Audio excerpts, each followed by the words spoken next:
She built an empire on likes, but the FBI just dismantled it with handcuffs. We've obtained the sealed healthcare fraud indictment that proves Ashley Trevino isn't just canceled, she's facing prison and total financial ruin. This isn't just another TikTok drama or a temporary ban for some controversial comments. This is a full-scale criminal investigation into a woman who allegedly spent half a decade gaming the system while her followers watched her live the high life. We're talking about state jail felonies, tens of thousands of dollars in alleged theft from taxpayers, and a paper trail that leads directly back to the very social media presence she used to gain fame. Here's the money trail they didn't want you to see, and the real reason the Venus Police Department was waiting for her in her own front yard. Now, before we get into the timeline they're trying to scrub, make sure you subscribe and hit the bell. The mainstream media is currently being paid to bury this story, but I'm showing you the receipts they deleted and the context they're too scared to post.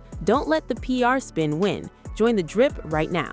Look at the timestamp on this document dated November 21st. That is the moment the clock started ticking for Ashley Trevino.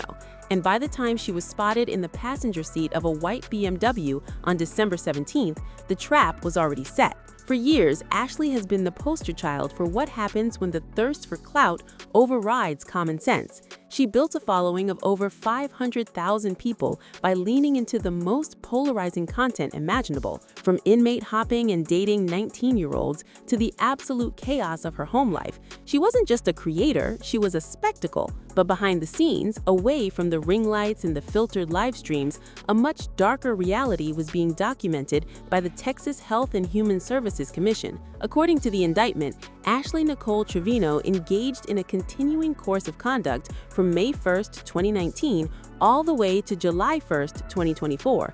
That is 5 solid years of alleged deception. The state alleges that she used deceptive tactics to prompt the commission to approve applications for SNAP and Medicaid benefits. We are talking about welfare and healthcare fraud valued between $2,500 and $30,000. This brings us to revelation number 2 on our list. While Ashley was allegedly reporting income low enough to qualify for state assistance, her digital footprint was telling a completely different story. This is the classic influencer fraud trap. You cannot claim you are destitute to the government while simultaneously flaunting a lifestyle that requires a significant cash flow. The receipts show that while the state was footing the bill for her healthcare and food, she was allegedly hiding additional sources of income. The hypocrisy is staggering. Industry insiders have long whispered that Ashley's trashy persona was a calculated move to drive engagement, but the legal documents suggest this wasn't just a character. This was a survival strategy built on a foundation of lies. This leads us to the big one, the industry secret that everyone in the influencer space is currently terrified of. Revelation number 1. The authorities didn't just stumble onto this because of a random audit. They have been monitoring her social media for months, if not years. When you live stream from a hospital room with your child to solicit gifts from followers, you aren't just being a controversial mom, you are creating a digital record of undeclared income. The FBI and state investigators are now using social media as a primary discovery tool. They saw the BMW, they saw the designer clothes, they saw the constant stream of donations and gifts. They cross-referenced that with her filings for Medicaid and found a massive discrepancy. This is the end of the play dumb era for influencers.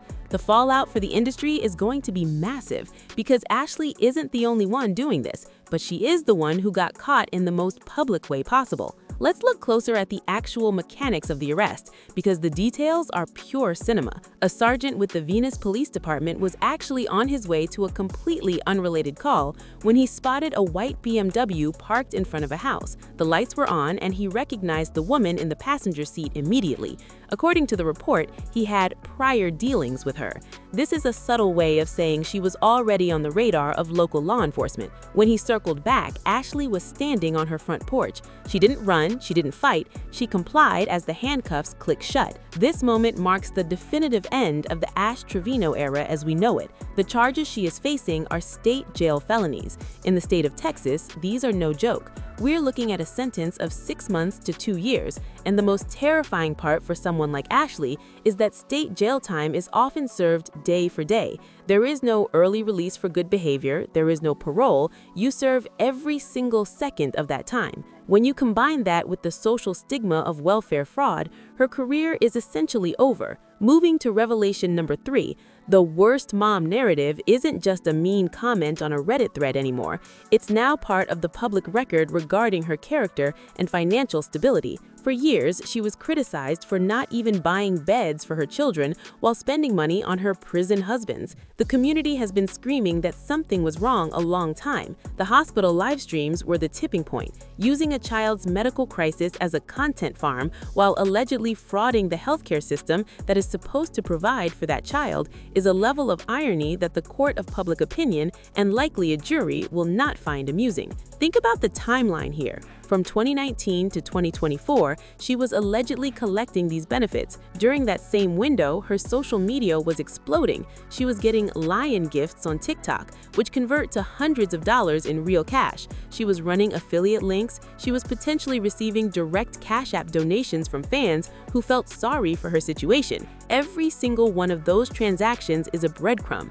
The Texas Health and Human Services Commission doesn't just look at your bank account, they look at your lifestyle evidence. If you are claiming to be under the poverty line while driving a BMW and traveling across the state to visit various felon boyfriends, the math stops adding up. Finally, revelation number 4.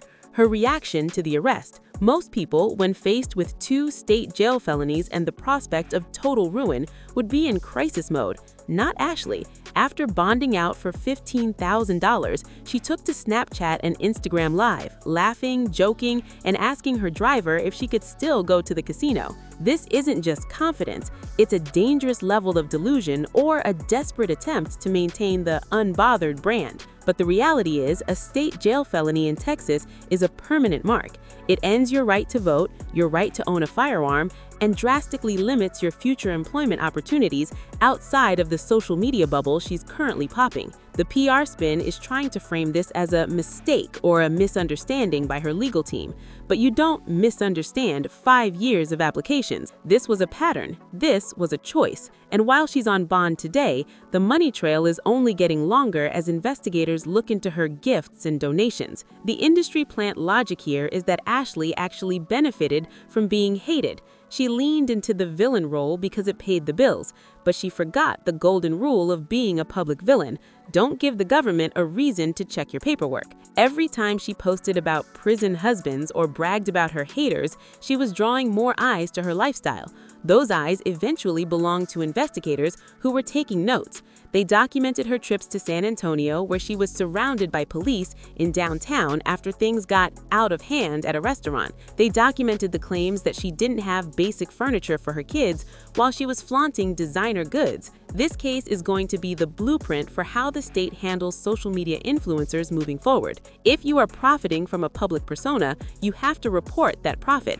You can't have your cake and eat the government's cake too. This is the reality of the influencer era. When the cameras stop rolling, the consequences begin. Ashley Trevino might be fighting the charges, but the evidence we've seen suggests the house of cards is finally falling down. She wanted to be famous at any cost, and it looks like that cost is finally being collected by the state of Texas. The question now is how many other unbothered creators are currently sitting on 5 years of undeclared gift income and praying their local sergeant doesn't recognize them from their prior dealings. This isn't just the end of Ashley, it's a warning shot to the entire industry.